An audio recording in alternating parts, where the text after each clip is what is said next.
Dear students, आज हम discuss करेंगे इक्विलिब्रियम कांस्टेंट्स। ठीक है, इक्विलिब्रियम कांस्टेंट देखेंगे हम क्या होता है। इसमें हम देखेंगे केपी क्या है, केसी क्या है और इन दोनों के बीच में रिलेशन क्या है, रिलेशन। ठीक है, ये पूरा हम समझने की कोशिश करेंगे। ये लेक्चर मैंने थोड़ा सा लिख के रखा है ताकि टाइम बच जाए। ठीक है, अब देखो समझने के लिए हम सपोज करते हैं एक रिएक्शन। हम लिखते हैं A moles of reactant A plus B moles of reactant B gives C moles of product C plus D moles of product D, और ये रिवर्सिबल रिएक्शन है। ठीक है, इस रिएक्शन में जो फॉरवर्ड रिएक्शन के लिए रेट कांस्टेंट है वो है KF, और बैकवर्ड रिएक्टेंट के लिए जो बैकवर्ड रिएक्शन के लिए जो रेट कांस्टेंट है वो है KB। हमें मालूम है कि इक्विलिब्रियम पे जो फॉरवर्ड रिएक्शन का रेट कांस्टेंट रहता है और बैकवर्ड रिएक्शन का रेट कांस्टेंट रहता है, इन दोनों का जो रेशियो है वो भी कांस्टेंट हो जाता है, क्योंकि ये दो कांस्टेंट है।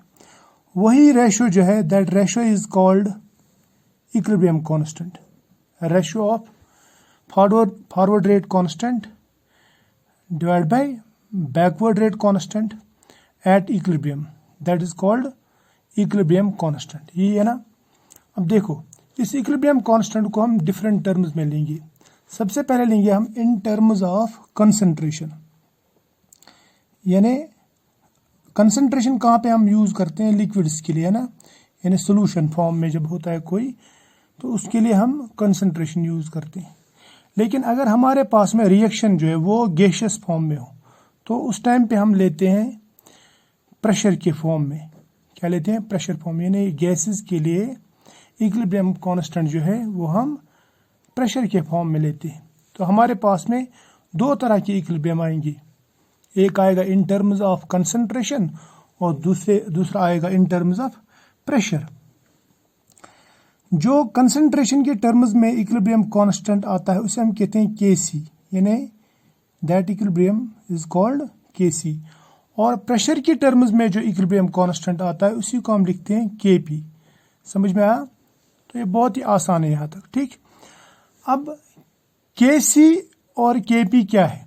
देखो, मैंने आपसे पहले भी कहा कि जो इक्विलिब्रियम कांस्टेंट है वो रहता है बराबर forward rate constant divide by backward rate constant, but at equilibrium, या ये बराबर रहता है प्रोडक्ट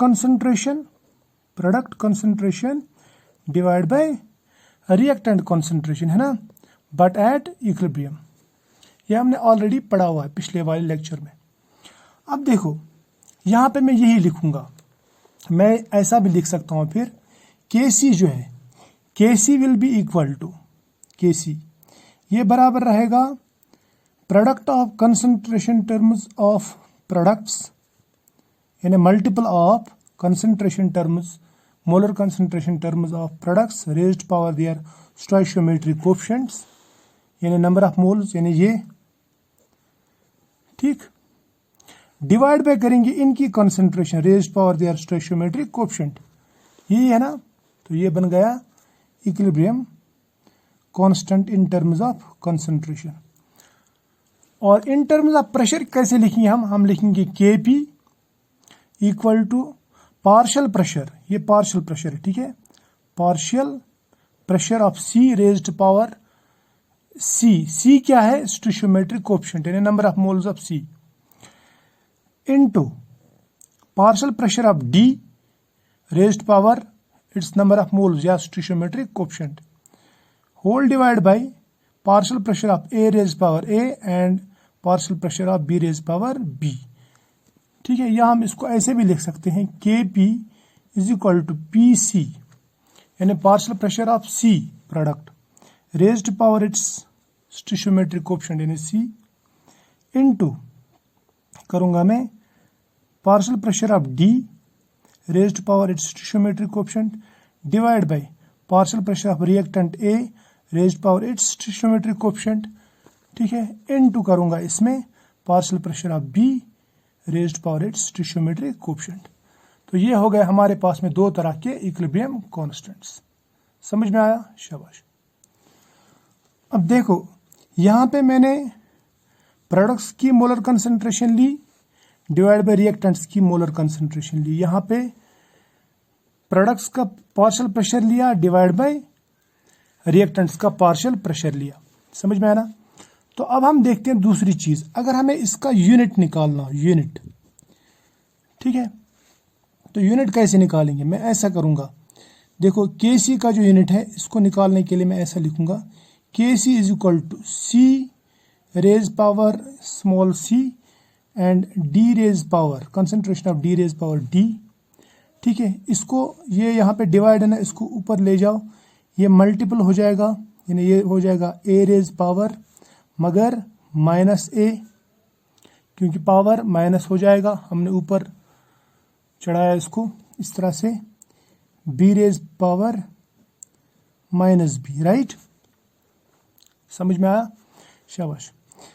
तो इसका मतलब यह हुआ कि जो प्रोडक्ट्स का ये जो स्टोइचियोमेट्रिक कोएफिशिएंट्स हैं वो पॉजिटिव रहेंगे और रिएक्टेंट्स के नेगेटिव हो जाएंगे। समझ में आया? या मैं इसको ऐसे भी लिख सकता हूँ, इन दोनों के बदले में लिखेंगे, या मैं सीधा ऐसे ही लिख देता हूँ, ये जो है ये प्रोडक्ट्स का कंसंट्रेशन, ये रिएक्टेंट्स का कंसंट्रेशन, इनका पावर पॉजिटिव, इनका पावर नेगेटिव, राइट? अब देखो कंसंट्रेशन को हम, ये भी कंसंट्रेशन, ये भी कंसंट्रेशन, ये भी कंसंट्रेशन, कंसंट्रेशन, मैं लिखूंगा कंसंट्रेशन के बदले में मोल पर लीटर, ठीक? और रेज्ड पावर लिखूंगा, यानी सबके बदले में लिख लिया मैंने मोल पर लीटर। रेज्ड पावर क्या लिखूंगा मैं? प्रोडक्ट्स का स्टोइचियोमेट्रिक कोएफिशिएंट, यानी C प्लस D। ठीक है, इनके आप बेसिस सेम हो रहे हैं ना, A B concentration concentration concentration concentration, basis are same, powers are added. मैं लिखूंगा C plus D, right, minus A plus B। समझ में आया?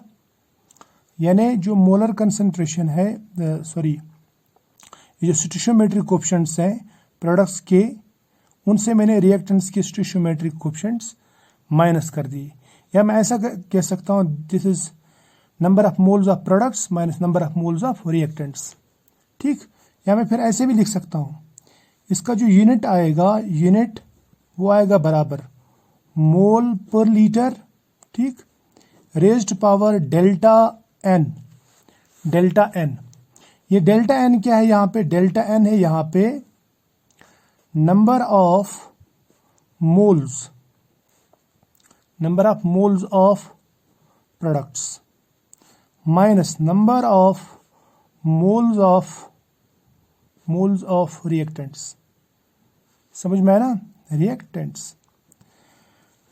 यहां तक तो क्लियर है। अब मुझे अगर इसका निकालना यूनिट, तो इसका यूनिट कैसे निकालूंगा मैं?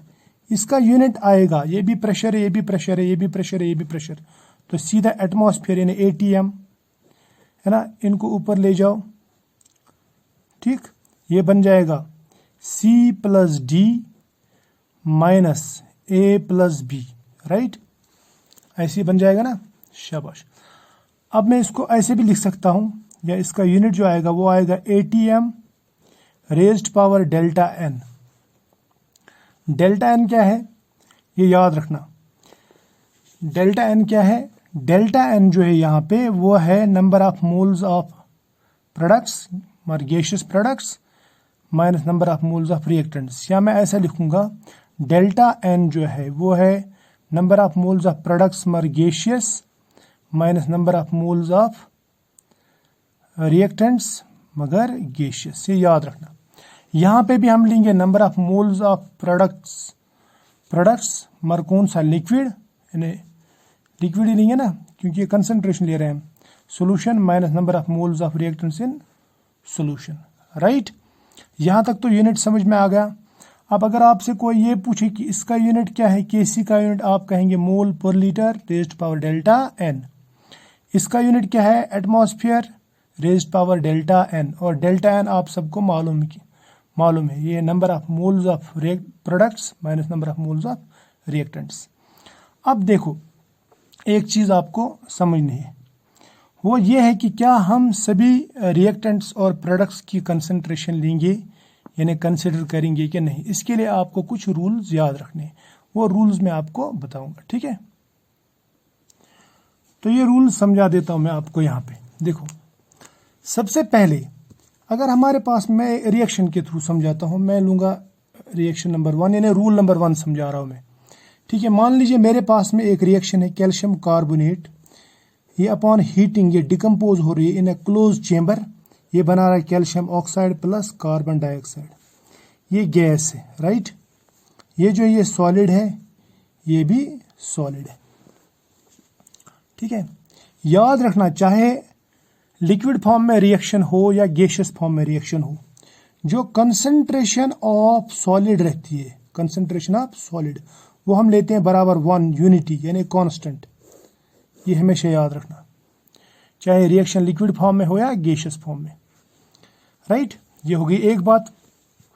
अब अगर मैं इसके लिए Kc निकालूं, Kc, तो इसका Kc क्या आएगा, मैं लिखूंगा, यानी equilibrium constant in terms of concentration अगर मैं लिखूं तो मैं ऐसा लिखूंगा, मैं लिखूंगा product concentration divide by reactant concentration. तो मैं ऐसा लिखूंगा कैल्शियम ऑक्साइड की कंसंट्रेशन इनटू कार्बन डाइऑक्साइड की कंसंट्रेशन, ठीक है, डिवाइड बाय लिखूंगा मैं, सॉरी, कैल्शियम ऑक्साइड की कंसंट्रेशन इनटू कार्बन डाइऑक्साइड की कंसंट्रेशन डिवाइड लिखूंगा मैं कैल्शियम कार्बोनेट की कंसंट्रेशन।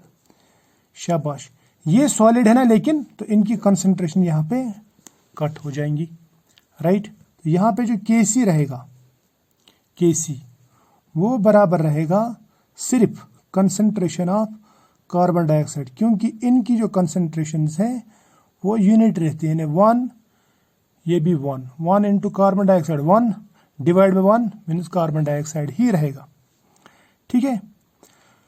अब इसमें इसका जो कार्बन डाइऑक्साइड का नंबर ऑफ मोल्स यहाँ पे कितने हैं, 1, तो इसमें पावर 1 रहेगा, यानी डेल्टा एन जो है यहाँ पे वो 1 ही रहेगा। तो फिर मैं इसका यूनिट अगर मैं लिखूं, यूनिट इसका आएगा कार्बन डाइऑक्साइड का concentration moles per litre raised power 1, ठीक है। क्योंकि यहाँ पे इस रिलेशन में कैल्शियम ऑक्साइड और कैल्शियम कार्बोनेट कैंसिल हो गए, इसलिए यहाँ पे कंसंट्रेशन सिर्फ इसका रहेगा, प्रोडक्ट का। तो number of moles of product कितने यहाँ पे 1 ही है, तो मैं ये 1 लिख दूंगा इसमें पावर।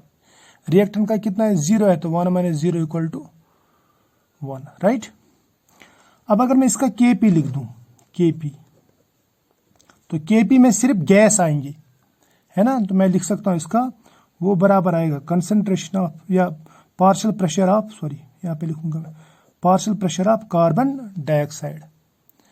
तो इसका यूनिट फिर क्या आएगा, पार्शियल प्रेशर का आएगा एटमॉस्फेयर, ठीक है। इसका मोल रेशियो कितना है यहाँ पे 1 है, तो रेज्ड पावर 1, इसका मतलब यहाँ पे डेल्टा एन 1 के बराबर है, यहाँ पे भी डेल्टा एन 1 के बराबर है। ये हो गई एक कंडीशन। दूसरी कंडीशन जो मैं आपको बताना चाहता हूँ वो ये है कि अगर हमारे पास में सपोज इसमें लूंगा मैं एक रिएक्शन है जिसमें आधे लिक्विड्स हैं और आधे गैस हैं, तो क्या होगा। सपोज एक रिएक्शन लेते हैं, मतलब दूसरा रूल मैं समझाता हूँ। सपोज ये रिएक्शन नहीं है, एक फिजिकल प्रोसेस है, फिजिकल फिनोमेना है, फिजिकल चेंज है। इसमें लिक्विड गैस जो है, लिक्विड वाटर है, सॉरी लिक्विड गैस नहीं, लिक्विड वाटर जो है वो इवापोरेट होके बनाता है वाटर वेपर्स H2O, यानी गैस, ठीक। ये बात समझ लेना मैं क्या कहना चाहता हूँ, समझ में आया। यहां पे एक गैस है तो एक लिक्विड है। मान लीजिए हमारे पास में एक वाटर जार है और इसमें मैं इतना पानी रख देता हूं, उसके बाद में इसको हीट करता हूं तो इसमें वेपर्स बनेंगे, ठीक है। तो वाटर जो है, वाटर एक्सेस में है, यहाँ पे ये वेपर्स बहुत कम है। तो मैं ऐसा कह सकता हूं कि ये जो लिक्विड है, लिक्विड इसका कंसंट्रेशन ऑलमोस्ट कांस्टेंट है, समझ में आया। जब भी आप गैस और लिक्विड के बीच में रिलेशन लेंगे तो वहां पे आप कंसंट्रेशन ऑफ लिक्विड जो है वो कांस्टेंट लेते हैं, कंसंट्रेशन ऑफ लिक्विड क्या लेते हैं, लिक्विड यूनिटी यानी 1 लेते हैं। क्लियर। अब मैं अगर इसका Kc निकालूं तो Kc इसका कितना आएगा, Kc बराबर आएगा कंसंट्रेशन ऑफ वाटर, पर कौन सा water, gaseous water, divide by concentration of liquid water, लेकिन लिक्विड वाटर का कंसंट्रेशन कितना है, 1। समझ में आया ना। तो ये आप समझ गए होंगे। तो इसका जो Kc आएगा वो बराबर आएगा सिर्फ इस वाटर की। तो यूनिट क्या आएगा, यूनिट आएगा इसका कंसंट्रेशन की टर्म्स में मैं लिखूंगा मोल्स पर लीटर, यानी गैस पर लीटर कितना है, रेज्ड पावर लिखूंगा इसमें 1, क्योंकि अकेला वाटर मॉलिक्यूल, इसमें रिएक्टेंट 0 है, यानी 1 - 0। प्रोडक्ट कंसंट्रेशन यानी number of moles of product minus number of moles of reactant, वही तो डेल्टा एन है ना। तो डेल्टा एन इसमें कितना है, delta n equal to 1, right. अब मैं अगर Kp लिख दूं तो Kp में भी ऐसे आएगा, Kp जो है वो बराबर आएगा गैसियस वाटर, राइट। यानी Kp का भी यूनिट आएगा atm रेज्ड पावर 1, यानी सिर्फ एटमॉस्फेयर। यहां तक तो क्लियर है, शाबाश। ये हो गया रूल नंबर 2। अब रूल नंबर 3 समझाता हूं मैं आपको। रूल नंबर 3 क्या है, सपोज हमारे पास में एक रिएक्शन है, आपने ये रिएक्शन देखी होगी, जिसमें हम एसिटिक एसिड को इसका डिसोसिएशन देखते हैं वाटर में, मगर वाटर जो है ये एक्सेस में है, इन्हें सॉल्वेंट ले रहे हैं हम। ये ऐसे रिवर्सिबल चेंज दिखाता है, ये बनाता है CH3COO negative plus H3O positive, ठीक है, डिसोसिएशन ऑफ एसिटिक एसिड। तो ये वाटर जब हमने सॉल्वेंट लिया, सॉल्वेंट याद रखना, जो सॉल्वेंट है, सॉल्वेंट की जो कंसंट्रेशन है वो भी हम लेते हैं यूनिटी। यहाँ पे वाटर सॉल्वेंट है, ये एक्सेस में है, या जो भी चीज एक्सेस में है उसको हम लेते हैं, उसकी कंसंट्रेशन को लेते हैं हम यूनिटी। तो इसका Kc क्या बनेगा, इसका Kc बनेगा फिर प्रोडक्ट कंसंट्रेशन यानी CH3COO नेगेटिव इंटू H3O है ये, H3O positive divide by CH3COOH। समझ में आया, शाबाश। अगर मैं आपसे पूछूं कि इसमें डेल्टा एन किसके बराबर आएगा, डेल्टा एन देखो, डेल्टा एन आएगा बराबर, डेल्टा एन प्रोडक्ट कंसंट्रेशन, इन दोनों का कंसंट्रेशन माइनस रिएक्टेंट कंसंट्रेशन। तो प्रोडक्ट कंसंट्रेशन कितने यहाँ पे, या number of moles of product कितने, इसका 1 मोल है ना, जो इक्विलिब्रियम में इन्वॉल्व हुए वही लेने हैं सिर्फ, इसका 1 मोल, इसका 1 मोल, हो गए 2 मोल माइनस इसका 1 मोल, ठीक। मैं लिखूंगा 1 + 1 - 1 दैट इज इक्वल टू 1। समझ में आया, शाबाश। अब हम लेते हैं लास्ट पे, ये रूल 3 हो गया। रूल 4, फोर्थ एग्जाम्पल लेता हूं मैं, इसमें आपको सब समझ में आ जाएगा, ठीक। मान लीजिए मेरे पास में एक रिएक्शन है, इलेक्ट्रोकेमिकल रिएक्शन, जैसे आपने इलेक्ट्रोलाइटिक सेल्स वगैरह पढ़े होंगे। इस रिएक्शन में मैं लेता हूं कॉपर, ये सॉलिड फॉर्म में। याद रखना, कॉपर जब मेटेलिक फॉर्म में रहता तो पानी में डिजॉल्व नहीं होता, और इसके साथ में रिएक्ट कराता हूं 2 Ag पॉजिटिव। सिल्वर जो है ये पॉजिटिव आयनिक फॉर्म में, और आयनिक फॉर्म में मेटल्स जो है वो वाटर सॉल्युबल हो जाते हैं। समझ में आया ना। ये एक रिवर्सिबल रिएक्शन दिखाता है इस तरह, ये बनाता है copper 2 positive plus 2 Ag, right. तो ये आयन है, मैं इसको लिखूंगा ये एक्वस से, ये भी एक्वस से, लेकिन ये सॉलिड है और ये भी सॉलिड है। अब मैं अगर इसका Kc लिखूं तो याद रखना, जो सॉलिड है वो मुझे पहले ही नेग्लेक्ट करने, ये इनका जो कंसंट्रेशन है, मोलर कंसंट्रेशन, वो मुझे यूनिटी लेनी है। समझ में आया ना। इन्हें जो भी सॉलिड बन गया, जो भी मेटल बन गया, metal is insoluble in water but metallic ion is soluble in water, ये याद रखना। तो ये इनसॉल्युबल है, ये भी इनसॉल्युबल है, तो मुझे जो Kc मिलेगा वो क्या मिलेगा, प्रोडक्ट कंसंट्रेशन, यानी वो मिलेगा कॉपर का कंसंट्रेशन, कॉपर 2 पॉजिटिव आयन का concentration divide by reactant concentration यानी Ag का concentration raised to power their stoichiometric coefficient. इसका स्टोइचियोमेट्रिक कोएफिशिएंट है 2, इसका स्टोइचियोमेट्रिक कोएफिशिएंट है 1। या मैं इसको ऐसे भी लिख सकता हूं, इसका जो Kc आएगा वो आएगा बराबर मोल पर लीटर, ठीक है, raised power delta n. Delta n क्या है? Number of moles of product, ठीक है, ये product minus number of moles of reactant. Number of moles of product कितने हैं यहाँ पे? 1 है ना, कॉपर के तो 1 ही आता है, लेकिन रिएक्टेंट कितने हैं? 2 है। ये वो मोल्स लेने हैं जो इक्विलिब्रियम कांस्टेंट में हम इन्वॉल्व करते हैं, ठीक। तो इसका मतलब यहाँ पे जो डेल्टा एन आएगा वो बराबर आएगा 1 माइनस 2 यानी -1। तो मैं लिखूंगा Kc जो है आएगा इसका, वो आएगा moles per litre raised power -1। समझे? तो आई होप यहाँ तक आपको समझ में आया होगा। आज इतना ही, क्योंकि लेक्चर थोड़ा बड़ा हो रहा है। तो नेक्स्ट लेक्चर में मैं आपको बताऊंगा relation between Kp and Kc। तब तक के लिए बाय।